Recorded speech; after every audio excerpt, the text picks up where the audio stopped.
Terima kasih sobatku. Kita di sini membahas tentang sejarah gereja mula-mula. Latar belakang sejarah gereja mula-mula. Sebelum Yesus naik ke surga, ia memberitakan perintah kepada murid-muridnya untuk pergi ke Yerusalem dan menunggu di sana sampai Roh Kudus dicurahkan ke atas mereka.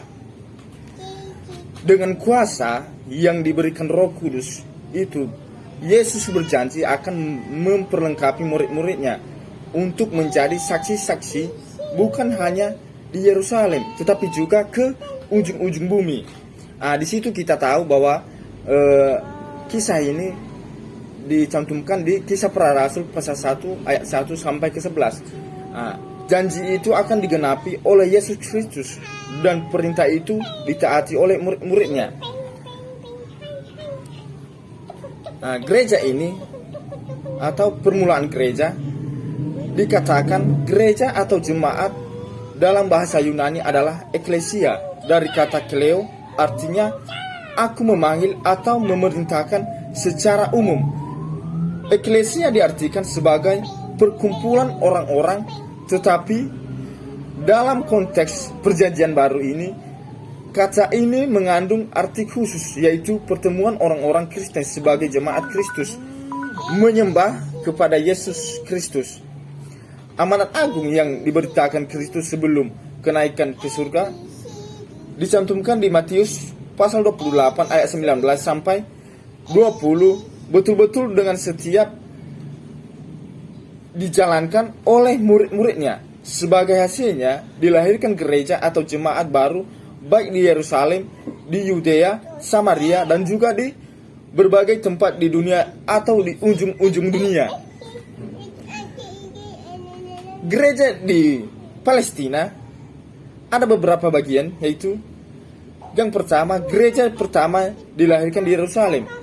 Di situ tercantum di Kisah Para Rasul ayat 8. Di poin kedua, Petrus dan beberapa murid-muridnya Tuhan Yesus yang lain membawa Injil ke Yudea. Di situ di Kisah Para Rasul pasal 1 sampai 7. Di poin berikutnya, Filipus juga dan murid-muridnya yang lain pergi ke Samaria dan sekitar. Di pasal 8 itu tercantum. Di poin kedua, di nomor 2, gereja di luar Palestina juga ada beberapa poin juga. Di situ Petrus juga membawa Injil ke Roma.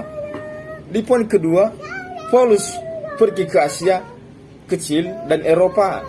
Di situ diceritakan di dalam kitab Kisah Para Rasul pasal 10 sampai 28. Dan di poin berikutnya juga Apolos pergi ke Mesir. Di situ diceritakan di pasal 18. Begitu juga Filipus pergi ke Etioponia. Di situ juga di kitab pasal 8. Di poin berikutnya, sebelum tahun 100 Masehi, Injil sudah tersebar ke Syria, Persia, Afrika. Di situ juga di Kisah Para Rasul pasal 9. Lalu poin berikutnya,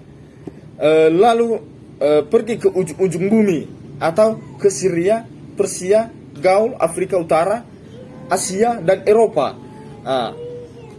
Itulah bagian-bagian gereja di luar Palestina. Semenjak itu ada juga pertumbuhan dan tantangan gereja, yaitu gereja atau jemaat yang baru berdiri mengalami pertumbuhan yang luar biasa. Kuasa Roh Kudus sangat nyata hadir di tengah-tengah jemaat. Namun demikian tantangan dan kesulitan juga mewarnai pertumbuhan jemaat mula-mula itu. Tetapi luar biasa, justru karena keadaan yang sulit itu, gereja semakin berkembang. Ada di situ agama negara. Kaisar Agung mempunyai kekuasaan yang sangat besar.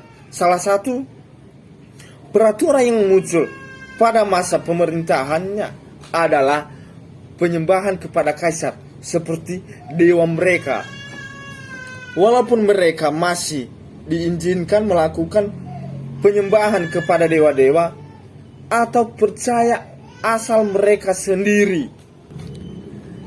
Namun demikian ada kecualian untuk orang-orang Yahudi yang mempunyai agama di Yudaisme yang menjunjung tinggi monoteisme. Mereka tidak diharuskan untuk menyembah, ya, tidak harus menyembah kepada kaisar. Hari ini terjadi karena mereka takut kalau orang-orang di Yudea memberontak. Kehadiran beragama Kristen ini saat itu pada mulanya dianggap sebagai salah satu karakter agama di Yudaisme. Itu sebabnya orang-orang Kristen pertama tidak diharuskan untuk menyembah kepada kaisar. Di situ juga terdapat penganiayaan terhadap orang-orang Kristen. Salah satu bukti kesetiaan orang-orang Kristen kepada Kristus ditunjukkan dengan secara setia menjalankan pengerja Alkitab dan menolak melakukan hal-hal yang bertentangan dengan ajaran Alkitab. Karena sebab orang Kristen sering harus membayar harga yang mahal demi kepercayaan mereka kepada Kristus, antara lain adalah dengan penganiayaan. Ada juga beberapa penyebab penganiayaan, yaitu karena orang-orang Kristen menolak untuk menyembah kaisar. Karena orang-orang Kristen dituduh melakukan hal-hal yang menentang kemanusiaan, misalnya menolak menjadi tentara, mengajarkan tentang kehancuran dunia, membiarkan perpecahan keluarga, dan lain-lain. Begitulah. Karena orang-orang Kristen itu dituduh mempraktekkan immoralitasnya dan kanibalisme, misalnya melakukan cium kudus, termasuk mabuk, dosa inses, maka darah dan daging manusia. Hasil dari penganiayaan itu memang ada banyak orang-orang Kristen yang mati dalam penganiayaan dan membunuh. Namun demikian jumlah orang Kristen tidak semakin berkurang, malah semakin bertambah banyak. Orang-orang Kristen ini semakin berani, semakin sekalipun dianiaya mereka tetap bertahan iman mereka. Misalnya dari surat Paulus lah kita lihat, kekristenan semakin menyebar keluar dari Yerusalem, yaitu di daerah sekitarnya dan seluruh dunia. Orang Kristen semakin memberikan pengaruh dalam kehidupan masyarakat, sehingga mereka betul-betul menjadi saksi-saksi yang hidup. Begitulah saudara, cerita atau sekilas dari sejarah gereja mula-mula. Saya minta maaf jika ada kekurangan atau kesalahan dalam sebuah penjelasan kami dari sini.